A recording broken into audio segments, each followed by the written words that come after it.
David Milgaard was a victim of wrongful conviction. His friends, Ron Wilson and Nicole John, were pressured into changing their stories for court.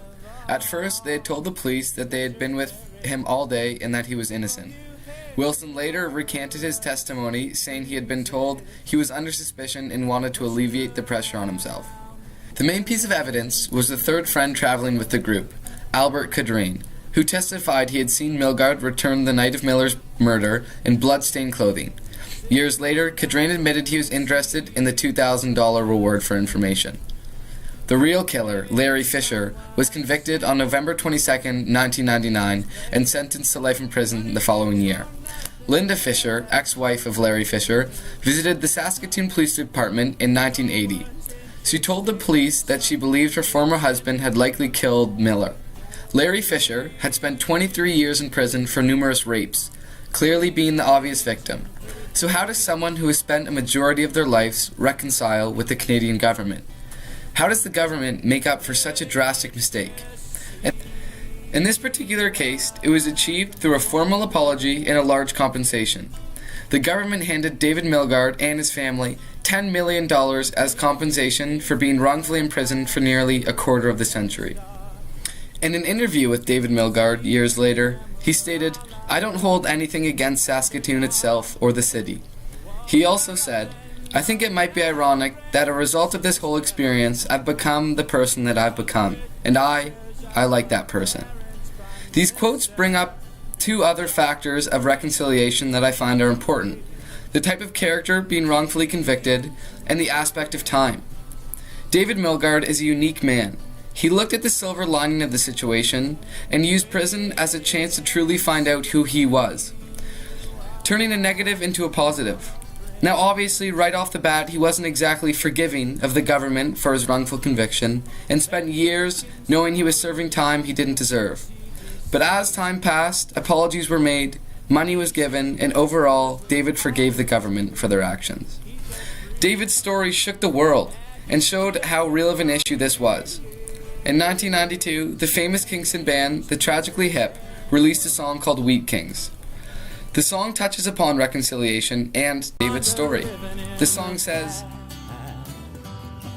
"If you are, then there's no way that you're gonna last." The words touch upon the theme of overcoming the past and the negative aspects of life, and how that is necessary to further grow. A theme that is very prominent in Toni Morrison's Song of Solomon. In this novel, she writes, "If you spend your entire life thinking about what's holding you back, you'll never get a chance to move on. Reconciliation is truly hard to accomplish, but in the case of David Milgaard and the Canadian government, it was achieved. However, not all cases end like this."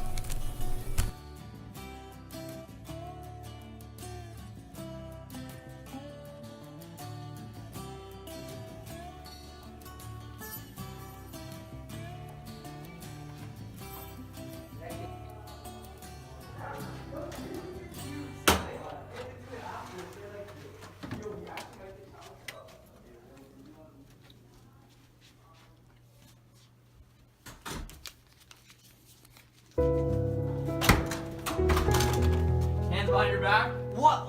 I didn't do it. You're under I didn't do arrest. it. I didn't do it. I know you did. Why am I getting arrested? Is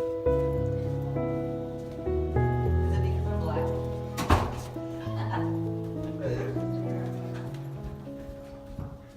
I'm too young to go back.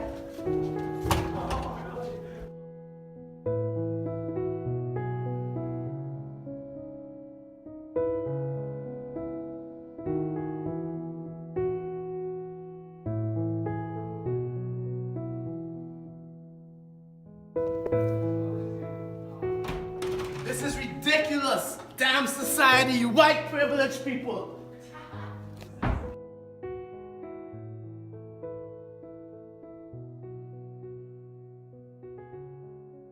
was no physical evidence, there was no forensic evidence, there was no eyewitness, there was nothing against him.